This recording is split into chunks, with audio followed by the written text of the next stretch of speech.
Hello everyone. In today's video we will be connecting Fluent CRM with a Bodygraph chat. So first thing that you will need to do is go to the Fluent CRM website and get Fluent CRM plugin downloaded as a zip file.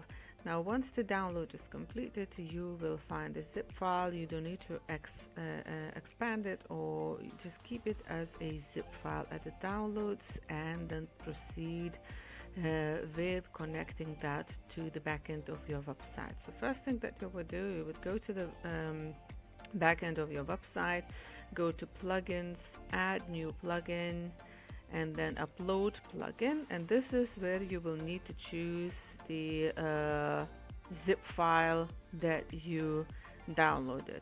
Once you will choose, you will open it and you can then proceed with install now. I already did it. Once this installation will be completed, you automatically recognize that Fluent CRM will be added to your sidebar, just here as I have right now.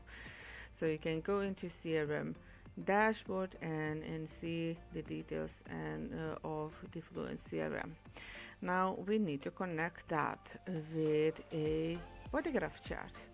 So let's head back to the Bodygraph chat account, and where you will need to go is my apps section. Press create new button, select Fluent CRM, and proceed by pressing next. Now you can give it a name. I'm giving it the name so I can easily identify the app when I will be enabling it on my embed code. So I'm giving the exact name as a app name. If you will make multiple connections, you can make multiple connections. For instance, maybe you want it to go to the, I don't know, different lists, or like different places. So Fluent CRM will allow you to create a list. So maybe you can differentiate incoming subscribers to the specific list from the different different chart integrations. So then you can add something to the title that will allow you to identify that this is dedicated for specific lists. But if you generally have one integration, or if you're collecting the leads to the same place, same list at the Fluent CRM, then I'm just giving a name as the same as the app, so it's easy to identify. Now it also requires to provide the your WordPress site URL. So you can go to your WordPress site, or I can just simply get it to the HTML this field. We need to get the full link starting with HTTPS, copy it, and include where it says site URL. Now I need to make sure anything that you're copy and pasting into any sort of app at my app section, that there is no gap or space before or after the secret keys URL. So anything that you're copying and pasting in here, otherwise that will affect the connection. Now we need to find the WordPress site username and the password. To do so, you can go to your WordPress site, click on your profile icon in the top right corner, and this is where you will find your username. So you can copy and paste into your account, and then if you will scroll slightly down, this is the place where you can add new application password. So first you would need to actually insert the name. So for example, you can let me just revoke the current password, so I will add new one. So give it the name so it's easy to recognize what app this password is created for. Add new password, and that automatically auto generates the password, which you can copy and paste it here, and then click save. Now if the connection is successful and the credentials are correct, the list will pop up for you to actually finish the setup. Now I automatically have a list for yourself. It won't be a list here present. I forgot that to delete it probably for the recording. So what you would need to do is go to the list and then create a list, give it a title, which I did, Bodygraph chat, and then create. Once it's done, you can come back here, click save, maybe reload the page, and then that list will pop up here. So as I said again, you can create multiple app connections using exactly the same credentials, but landing it to the different lists. For example, if you have multiple integrations, let's say one general, maybe human design, one for children, one for business. So if you have that, you can differentiate the lists and where subscribers are landing at your Fluent CRM. Now you can also choose which information you want or do not want to collect. And once it's done, important to click save first and then send test data.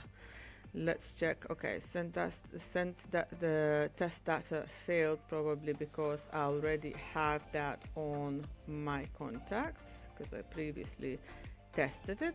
So Alex is sent over already, and therefore I have a failed. For yourself, it will show the green message that says the data is sent successfully. Now the final test would be is to actually go to your embed code. If you have multiple embed codes that I have here, like testing embed codes, you can actually you need to open exactly the one that is integrated to your website, click on apps, and enable Fluent CRM that you just connected. Now this is going to be named exactly how you typed in the name at the app connection. So if you will type in something different, remember that this is the one that you need to enable at your embed code.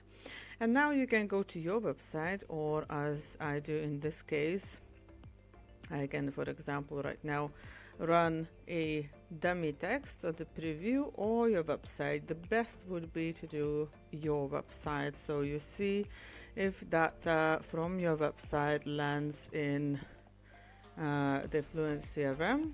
Let's put something complete nonsense, let's say GGGG, so we can recognize that easily. And once it's generated, I will come back right now to my contact list, refresh it, and see that data is collected and sent over to my Fluent CRM. This indicates that collection is done, and the data that I selected, as you can see, is sent over as well.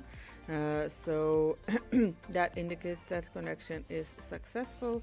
And right now, if I do not wish to differentiate, for example, the lists where the subscribers goes to, because as I said, I can differentiate the subscribers into separate lists. But if for yourself the purpose is just to collect the data and you have multiple integrations, meaning that you can go to each embed code and enable exactly same app everywhere where you want to collect the data from that integration. Very important thing, that integration only will work if your form has an email field enabled. So if you cannot see an email field, that means you need to check your design. So my one has a new design enabled. That means I will go to the design tool, my new design, submission form settings, and I will enable the email field to make sure that the app connection will function. Now if it's enabled but you still cannot see the email field, most likely that you have the remember visitor and hide email field for 14 days enabled. That means it sends the cookies to your device and it remembers you for 14 days and hides the email field.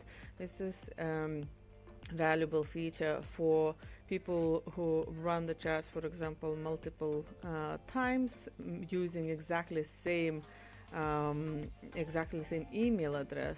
The thing is that data is sent every single time, and your newsletter connection, whether it's the Fluent CRM or the different app, will receive the last submitted data attached to that email. So it's not necessarily will be that person, because very often the person generates a chat for themselves. and then for family members, for animals, for anything else. So the very last submitted data will be attached to the actual subscriber. So if you will send the details related to their data, it might be that you're actually reaching them over their dogs or horses data. So it is actually valuable to have this remember visitor and hide email field for 14 days enabled, because that hides the email field. It shows very first time when customer generates chart, and most likely that's the chart for themselves. And then if they will repeat and generate multiple charts for families, friends, and anything else, that data that is sent over to your Fluent CRM or any other app won't be overridden. So I hope this helps, and if you have further questions or issues, you can always reach out via live chat or support@bodygraphchat.com, and we will be more than happy to assist.